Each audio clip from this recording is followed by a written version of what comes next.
Oi, tudo bem? Boas-vindas ao Prosa Acadêmica. Vamos falar sobre cultura do cancelamento?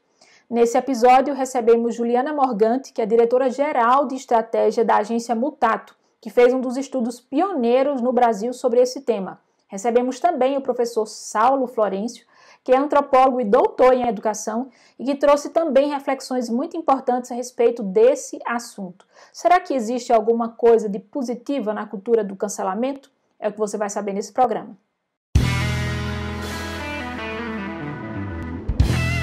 Juliana, professor Saulo, sejam muito bem-vindos ao Prosa Acadêmica, falar sobre esse tema que é bastante atual, que as pessoas têm falado muito, porque a cultura do cancelamento também tem sido muito presente cada vez mais na nossa vida, né? Então, sejam bem-vindos ao Prosa Acadêmica. Eu queria começar, Juliana, você, como a agência Mutato, vocês fizeram um estudo pioneiro aí sobre o que era a cultura do cancelamento, vocês se anteciparam a respeito da análise desse movimento. Então, a partir desse estudo, o que é que vocês entenderam que era a cultura do cancelamento? A gente fez esse estudo no começo do ano passado.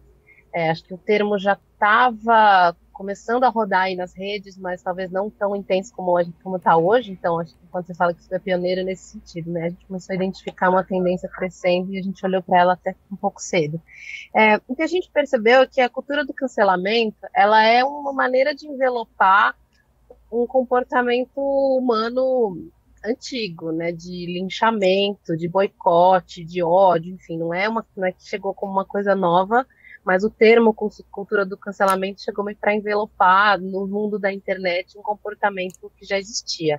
Acho que ele acontece muito onde as pessoas veem que elas se colocam no lugar de júri, de juiz e até de executor de sentença quando alguma pessoa comete algum ato errado ou quando ela tem algum discurso errado, porque a internet acaba funcionando como esse lugar onde todo mundo pode exercer esse papel, né? E não necessariamente vai ter um órgão regulador ali para julgar uma questão, então as pessoas se colocam nesse lugar de júri, juiz e muitas vezes até sentenciador da questão. Então, acho que com o tamanho que as redes sociais tomaram, a proporção que elas tomaram na nossa vida, a gente viu que a cultura do cancelamento teve um crescimento gigante, né?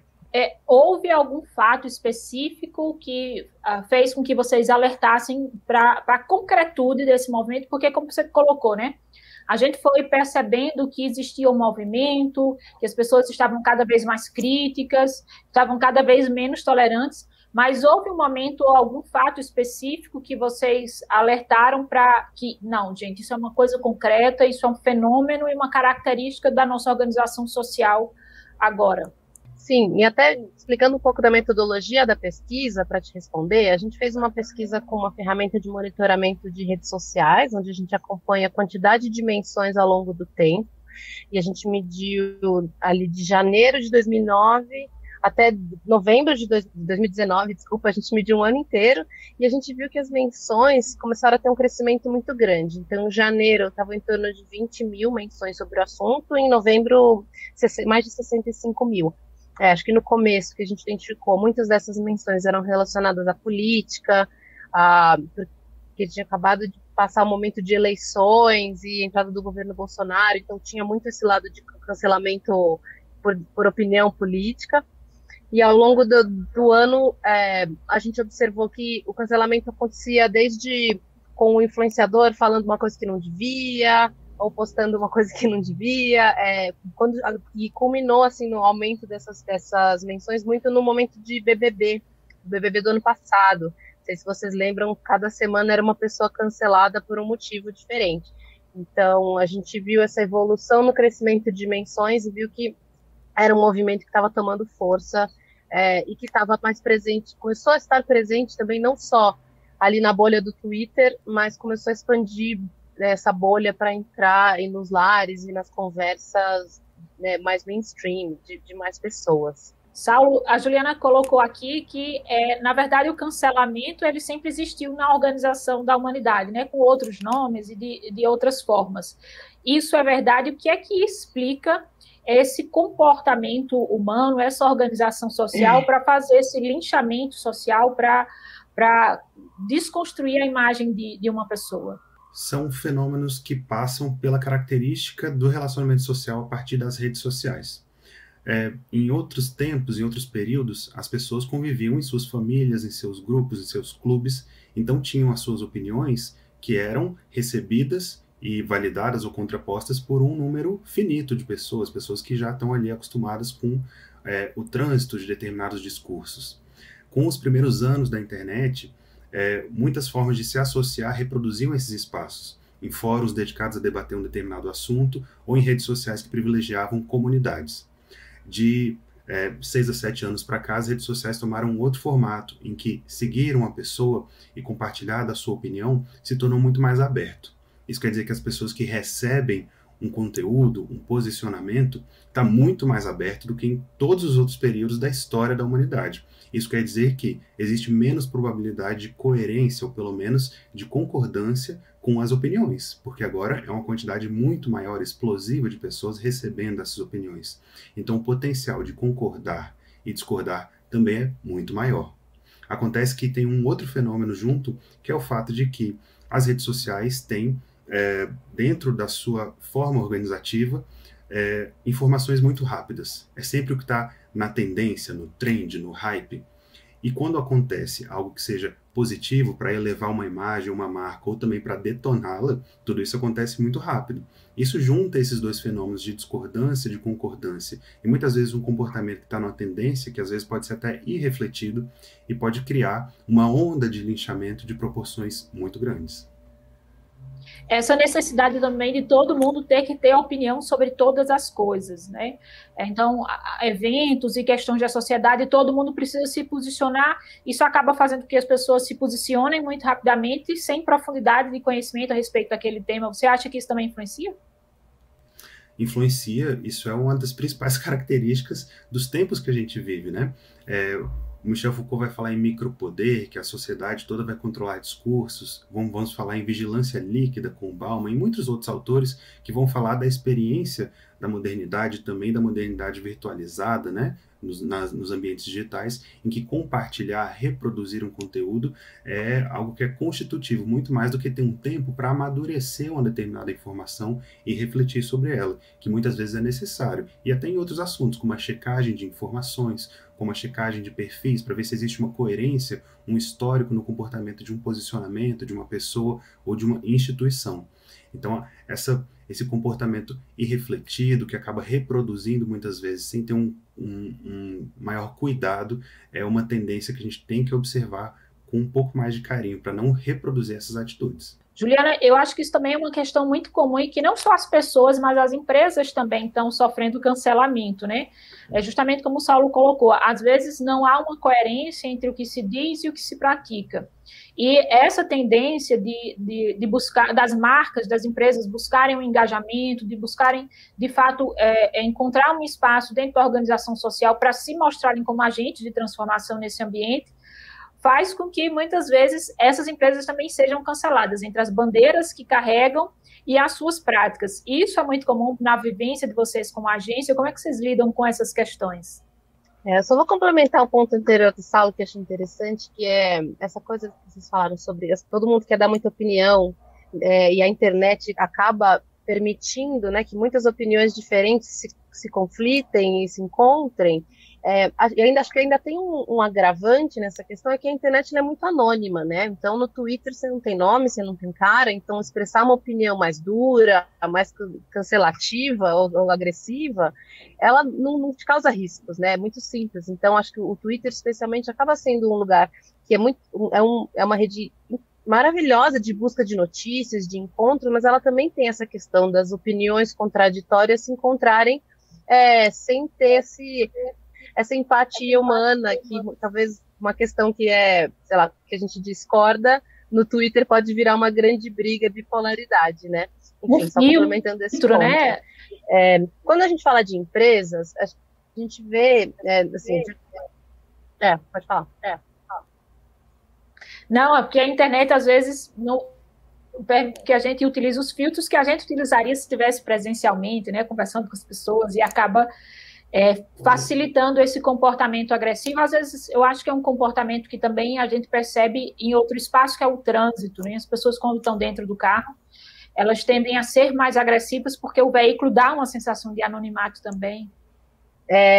Quando a gente fala de cancelamento, tem uma questão que eu não quero tirar das pessoas a razão por discordarem dos assuntos. Eu acho que isso é importante a gente falar, porque realmente quando tem um cancelamento, uma questão de homofobia, de racismo, de injustiça, essa opinião ela é verdadeira e deve ser considerada, né? Então, é importante a gente separar o que é opinião e o que é, de fato, esse movimento do cancelamento. Quando a gente olha para empresas e marcas, tem tido um movimento grande de marcas que se posicionam, talvez, isso a gente vê muito quando uma marca se posiciona com uma questão mais progressista, ou de apoio a direitos LGBT, ou de famílias pretas, de grupos minorizados em geral, é muito comum ter um backlash, né, um retorno negativo de um grupo mais conservador. Isso a gente acompanha e a gente vê em todas as ações. Acho que um caso recente que é muito comum foi da Natura, que colocou o Tami como um dos personagens da campanha de Dia dos Pais e teve todo um retorno negativo. O que eu acho interessante olhar em casos como esse é que você observa que logo em seguida tem toda uma onda também de apoio a essas marcas, porque as pessoas atualmente elas têm essa vontade de interagir com marcas que estão alinhadas com seus princípios e com seus valores, para um lado e para o outro. Então, quem tem valores mais conservadores vai bater de frente com marcas mais progressistas e vice-versa. Mas, nesse caso, por exemplo, da Natura, a gente viu que esse retorno positivo foi muito maior do que o negativo, as ações da empresa cresceram depois, acho que a Nike também, quando teve uma questão racial e apoio a uma questão racial nos Estados Unidos, teve todo um movimento de gente filmando, botando fogo nos tênis na semana seguinte, e ao mesmo tempo que as ações da empresa cresceram. Então, o que eu acho que é interessante a gente observar é que neste momento em que vivemos, né, na maneira que a gente lida com marcas, as pessoas estão interessadas em marcas que se posicionam.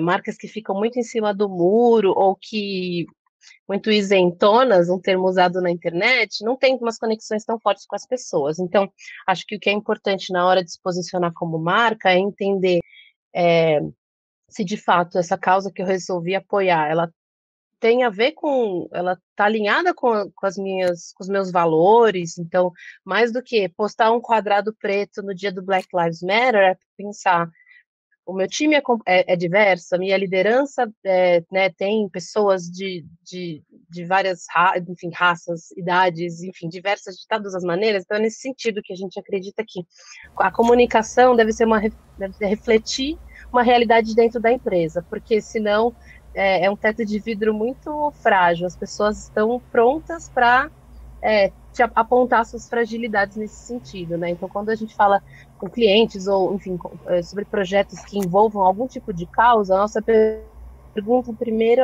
essa causa faz sentido aí dentro também? Vocês têm ações que não só do discurso? Acho que a cultura do cancelamento tem muito sobre isso, né? Mais do que falar, eu apoio essa marca, ou então até pedir desculpa por ter falado uma besteira, as pessoas cobram um posicionamento de fato, mais do que uma nota de repúdio, uma nota de desculpas, o que você vai fazer a respeito disso. Certo, da perspectiva das empresas, das organizações, sempre é necessário tentar amortizar quando acontece uma prática de cancelamento, de linchamento virtual. Mas uma questão que sempre passa por essas tentativas de amortização é a culpabilização. Aconteceu o caso com um funcionário do chão de fábrica ou de loja que não reflete a organização como um todo. Ou foi um dirigente, um executivo de determinada empresa que falou alguma coisa, mas que não reflete o perfil interseccional de pessoas que trabalham dentro dessa mesma organização. Ora, é justamente por isso que se espera uma cultura organizacional sólida, para que não haja essa discrepância, porque não é a culpabilização de uma pessoa por si só que vai isentar toda uma marca, que tem toda uma estrutura para manter uma coerência no negócio, na concepção, na oferta de bens, serviços e produtos, da responsabilização geral por uma cultura que está em sociedade. E aí entra essa questão, quando a gente fala em marketing, agência de publicidade, agência de marketing, a gente sempre pensa na relação da empresa com o ambiente, né? Mas é importante pensar também nesse marketing interno, em levar essa campanha para que a empresa vista essa camisa internamente e que isso transforme, de fato, o ambiente interno da organização, né, Juliana? Com certeza, e não só marketing interno, mas até ações de RH de fato, como o Saulo falou, né? A cultura da empresa passa por inúmeros encontros e decisões e ações que a empresa toma dentro, né, junto com seus funcionários, que são além de uma campanha. Então, é isso, um exemplo que aqui na Mutato teve um grupo de mulheres que trabalhava aqui na Mutato que fundou uma empresa que chama Indique uma Preta, uma consultoria para se relacionar com marcas enfim, tanto com marcas quanto pessoas, porque é sobre fortalecimento das mulheres pretas no ambiente de trabalho e tal.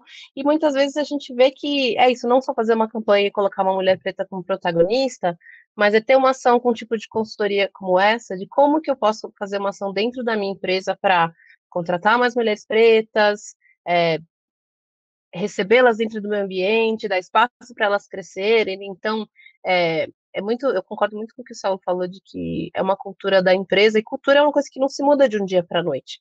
Então, tem que ter um comprometimento com uma causa, se você resolver falar, né, com o público sobre ela, é um comprometimento sério e de longo prazo, né?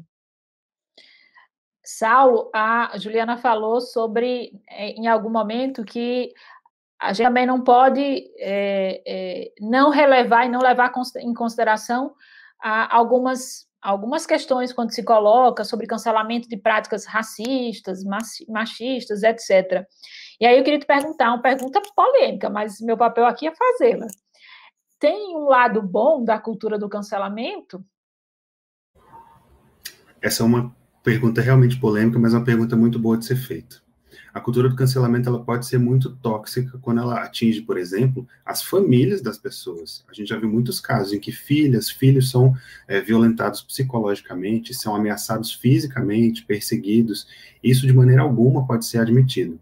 Agora, existe também um outro lado, de que, principalmente as pautas que são interseccionais, ou seja, os preconceitos de classe, de raça, de gênero, o combate aos privilégios interseccionais, isso não é uma questão em pleno século XXI de se debater como se fosse uma diferença de opiniões, porque a gente sabe que a reprodução de determinados discursos interfere na autoestima, na saúde mental, na representação das pessoas e que vai dizer sobre a sua localização social, sobre o risco da sua vida, sobre suas oportunidades de educação, de emprego, de espaço.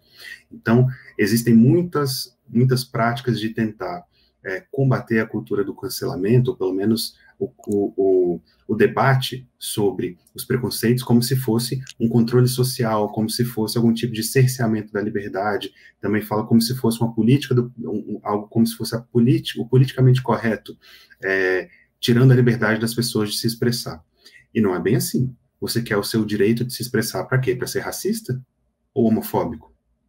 Isso não faz sentido mais em pleno século XXI. Essas pautas que dizem respeito às vidas das pessoas, às sensibilidades e, em determinada medida, a manutenção da sua vida física mesmo, não podem deixar de ter algum tipo de debate, de amadurecimento e, claro, de controle. As populações que sofrem esse tipo de violência estão cansadas de esperar e de explicar, enquanto pessoas que praticam ofensas só pedem desculpa e a vida segue, sem ter algum tipo de consequência.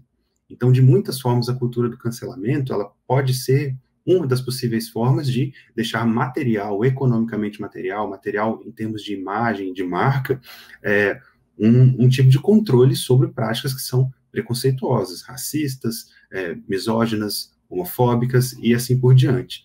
É claro que não é com isso que eu estou querendo justificar essas violências que eu mencionei anteriormente, mas, claro, existe um debate que tem que ser amadurecido sobre os posicionamentos e as consequências do que se faz em razão a preconceitos estruturais e enraizados. Eu não posso concordar mais com o que o Saulo falou. Acho que Pensando no ponto da sua pergunta, né, de se tem um lado bom na cultura do cancelamento, eu consigo ver um lado bom de que pautas que são muito importantes estão sendo discutidas com a importância que elas têm também, né? Tirando esse lado de fato que o Saulo falou de violência com familiares e tal, eu acho muito importante esse entendimento da diferença entre opinião e discurso de ódio, né? Acho que muitas pessoas privilegiadas se colocam num lugar de pedir desculpas, não sabia, e no momento onde estamos, as pessoas estão dizendo, não sabia, então vá aprender. Então vá atrás e vá discutir, vai mudar seus comportamentos. Então, nesse lado, eu vejo um lado positivo da cultura do cancelamento, porque tem um monte de gente que antes falava um monte de bobeira e agora está repensando as coisas que disse, enfim, percebendo que ofende, que é discurso de ódio. Então, eu acho que tem esse lado positivo, que estamos discutindo coisas que antes não discutimos.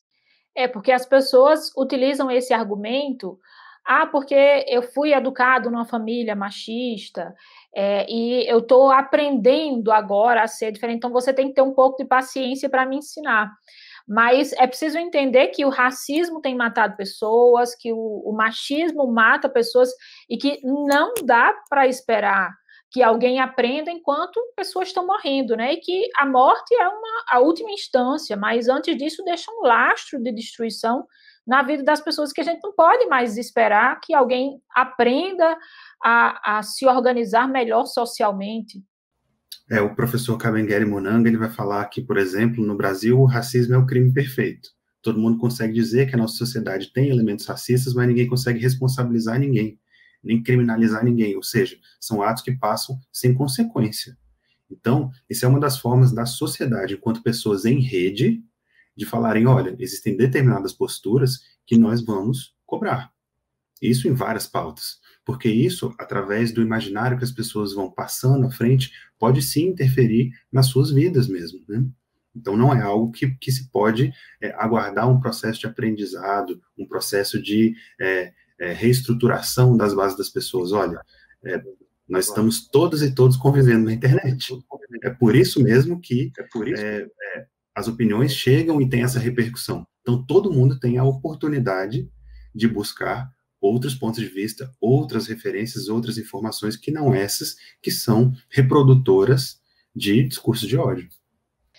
Juliana, depois que alguém é cancelado, que uma marca é cancelada, como é o trabalho de vocês como agência junto a esse profissional? Porque imagino que não seja só fazer esse projeto de reconstrução de uma marca, mas tenha, como a gente está conversando aqui, a necessidade desse processo de aprendizado, né? Você foi cancelado por isso, você precisa aprender isso para que você melhore como empresa, melhore como ser humano? Vocês cumprem esse papel também? Faz parte do escopo, quando acontece uma crise, a gente lidar com a crise, né? Acho que o que a gente tenta muito fazer, e isso é entender do comportamento das pessoas com relação a marcas, é que as pessoas atualmente querem transparência. Elas vão perceber um discurso falso, um discurso superficial. Então, acho que primeiro, antes de tudo, cuidado com as causas e assuntos que vão falar, pensar que pessoas muito diferentes vão ver o que você está comunicando, e ter um time diverso ajuda também a você entender nuances que talvez uma pessoa branca não perceberia, ou uma pessoa hétero não perceberia. Então, ter um time diverso para discutir as ações é um primeiro passo para você evitar um tipo de cancelamento. E também entender que o cancelamento, como eu falei, como as opiniões são muito divididas, quanto mais extremo o seu posicionamento, mais maior possibilidade de você encontrar gente que discorda, né? Acho que tem que dividir um pouco o que é cancelamento e o que é apenas discordância. Nunca vamos agradar a todos, mas pensando sim, se estamos num momento de uma crise de cancelamento de fato, acho que tem que um pouco de parar e olhar para dentro e entender o tamanho disso, então, dentro da empresa e fora, então acompanhando a repercussão disso nas redes e nos grupos e tal, entender, analisar o tamanho desse problema e puxar para dentro a responsabilidade, entender que, olha, assim, erramos aqui, qual que é o nosso plano de ação para mudar não só o discurso, como comportamento e ter ações propositivas de mudança, né? Acho que isso é uma coisa que as pessoas esperam muito, né? Mais do que um pedido de desculpa, como que você vai mostrar que de fato você entendeu e você está apoiando essa causa, ou esse assunto que foi o motivo do cancelamento, né? É bem duro, acho que quando tem questões muito sérias, as discussões entram em níveis hierárquicos grandes, e é importante que seja, porque essas discussões estão entrando em rodas que antes elas não entravam, né? Então, acho que primeiro é isso, muito cuidado com o que se fala, pensando que tá todo mundo frágil, especialmente nesse momento, tá todo mundo frágil em casa, e esperando que as marcas sejam mais empáticas e entendam como as pessoas se sentem. Então, é um trabalho duro, assim, e grande, mas muito também é muito interessante quando você consegue responder a uma questão de uma maneira genuína, que as pessoas se sintam tocadas e refletidas e representadas, né? Saulo, para a gente vencer, acho que talvez um processo de cancelamento, mas vencer a cultura do cancelamento, você acha que esse é um processo individual ou um processo coletivo? É um processo coletivo, sem dúvida. A cultura do cancelamento, de muitas formas, ela é a individualização da crítica. É uma crítica social de discordâncias de opiniões, de diferentes pontos de vista que acabam recaindo sobre a individualização em uma pessoa, um perfil ou uma agência, sendo que, na verdade, existe um sistema ou um ecossistema de pessoas, seguidores dentro da rede que possuem opinião parecida, ou pelo menos que articulam determinados tipos de opinião. Então, é importantíssimo que a gente tenha um pouco mais de generosidade nessas discordâncias de opiniões, para que a gente reconheça que são posições coletivas e não apenas individualizadas, para que essa culpabilização tenha um pouco mais de calma, para que também todas as pessoas possam ter um comportamento nas redes sociais que seja um pouco mais refletido, que dê um pouco mais de espaço para ver como é que vai se reagir a isso. Porque pode ser que uma pessoa cancelada reaja reafirmando as coisas que já falou, que já proferiu. Mas pode ser também que, olha, pretendo me posicionar diferente, né? Então, esse espaço ele tem que ser concedido de alguma forma. É um posicionamento de ter um pouco mais de zelo, de cuidado, para que a gente não reproduza, não faça um comportamento de manada, por assim dizer, né? Isso é importante, como um comportamento geral para toda a internet. Juliana, no estudo de vocês identificaram algumas etapas do processo de cancelamento, né, que começa lá em cima com um desvio e ele tem uma consequência, mas também há níveis de cancelamento, né, um cancelamento bem cancelado e é um cancelamento assim, só, ei, a gente não gostou disso. A gente observou que tem um cancelamento mais sério, mais profundo, que é o boicote, né, que as pessoas se juntam para vamos boicotar tal marca, não vamos assistir tal canal, não vamos ler tal jornal. Então às vezes quando as pessoas se juntam no movimento, tem um termo que usa na internet que é o ban e o close errado, que aí as pessoas, tipo, nossa amiga, para de falar besteira que você está dando close errado. Então aí a pessoa dá uma dica que, né, a pessoa está prestes a ser cancelada, mas ainda não é cancelada. E aí a gente vê também um linchamento virtual ou cancelamento que pode ser super agressivo, como o Saulo comentou, né, de chegar a afetar a família das pessoas. Então, acho que tem níveis diferentes. E tem uma coisa que a gente observou no estudo que foi muito curioso, que para mim foi uma surpresa, é que, dentre as menções que a gente mensurou, a gente pegou uma amostra para entender se as pessoas são a favor ou contra a cultura do cancelamento. E eu fiquei muito surpresa quando eu vi que quase 80% das menções que a gente analisou eram contra a cultura do cancelamento. Apesar de estar todo mundo lá cancelando, e eles eram contra no sentido de cancelar apenas, sem ter o espaço para conversa e evolução, e, de fato, mudar as questões que estão sendo faladas, as pessoas acham que isso não faz sentido. Então, acho que o que eu tirei de grande aprendizado, ou o que eu acredito muito na cultura do cancelamento é isso, ter o espaço para as pessoas entenderem que fizeram uma besteira, e que vão atrás de estudar, entender e agir diferente, isso é muito legal. Cancelar sem esse espaço para que as pessoas abram o diálogo e que as questões sejam discutidas, é meio que isso que as pessoas se mostraram contra dentro das menções que a gente observou.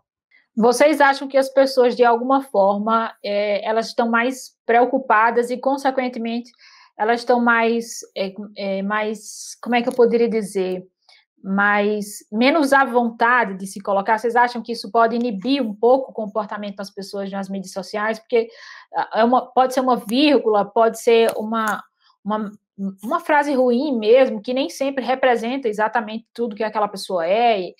Às vezes foi uma organização infeliz mesmo. Vocês acham que as pessoas estão mais assim, não, estou com medo de ser cancelada? A gente viu isso, a Juliana falou sobre o BBB, a gente viu isso no BBB agora, né? O pessoal entrou e disse, vamos cancelar a cultura do cancelamento. Será que as pessoas estão mais contidas e isso vai engessar um pouco o comportamento da gente enquanto sociedade? Saulo, o que é que você acha? Toda a tradição das humanidades nos diz que nós temos formas de controle das nossas opiniões, do nosso comportamento. Desde a história da filosofia, da sociologia, o conhecimento acumulado nos diz que nós não somos absolutamente livres para fazer as coisas. O que acontece, o que a cultura do cancelamento traz de novo, é que tem uma esfera nova da vida que está passando por esse escrutínio, esse processo. As pessoas estão se sentindo um pouco mais reticentes de emitir suas opiniões? Estão. Mas esse é um fenômeno que não tende a cair. Ele tende a permanecer ou pelo menos se reconfigurar de outras maneiras. Isso não pode ser encarado apenas pelo seu aspecto negativo. As pessoas dizem com muita naturalidade, né? Eu não quero decepcionar minha mãe e meu pai, o que eu estou fazendo aqui é importante. Bom, é o mesmo tipo de coisa, só que agora para um outro tipo de público. Então agora é tentar adaptar o comportamento, adaptar a imagem, muito para uma nova esfera. Muito mais do que apenas para a esfera familiar e privada, mas também para um comportamento público, para um comportamento voltado para a sociedade como um todo. Acho que isso é uma tendência, as pessoas estão reticentes, na verdade, a gente tem que ter um ajuste, porque é uma tendência. Ju, as empresas também estão um pouco mais contidas em fazer suas campanhas, o processo de branding. Como é que tem sido isso dentro do trabalho de vocês como agência?